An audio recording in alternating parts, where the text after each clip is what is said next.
Have you ever had that feeling like you're on a treadmill? You're working hard, you're putting in the hours, but you're not actually getting anywhere that you want to go? Well, today we're going to dive into a really powerful idea that forces us to look that feeling right in the eye. Let's get into it. And here it is. This is the big idea for our whole discussion today. If you don't build your dreams, someone will hire you to build theirs. But it's that second part, the part in Hindi, that adds this whole other layer of intensity.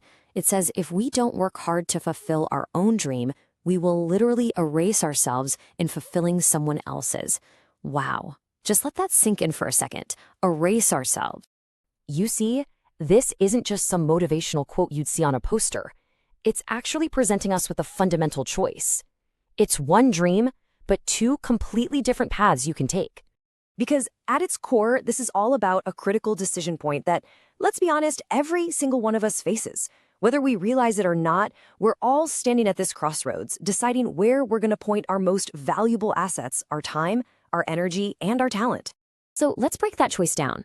On one side, you've got your dream. This is the path of creation, right? It's about building your own personal vision. And on the other side, their dream. This is the path of employment, of using your incredible skills to make someone else's vision a reality. Now, both paths take a ton of work, but the final destination and that feeling of ownership, they are worlds apart.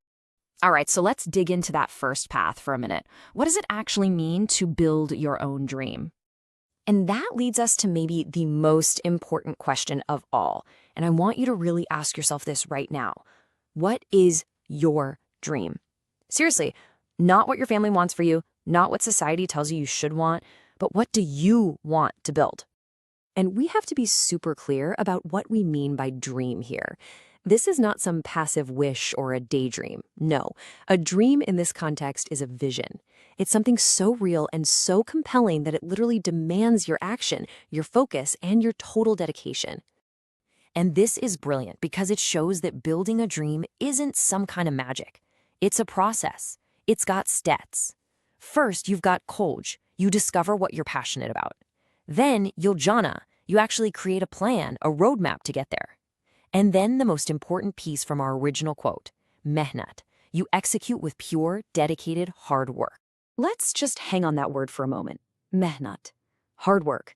The original text is crystal clear about this.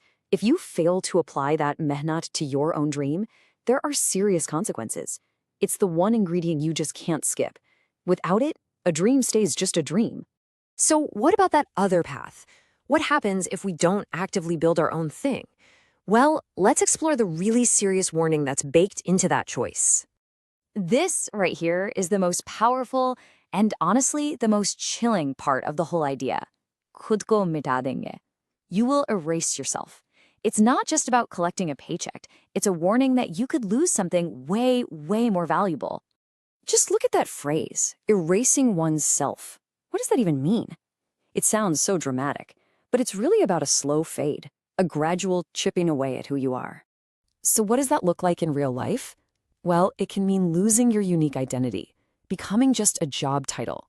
It's about slowly forgetting your own personal goals because you're so wrapped up in hitting somebody else's targets.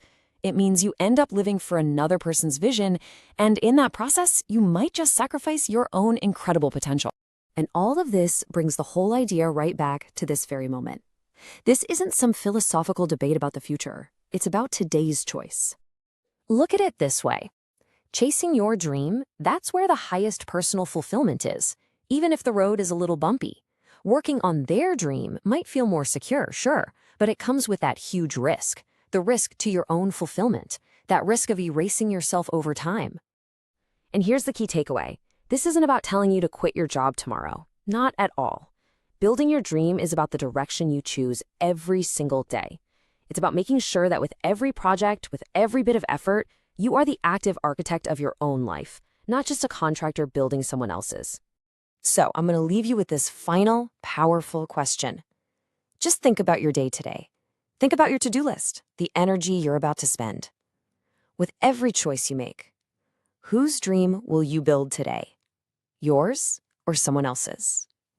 The power to decide is all yours.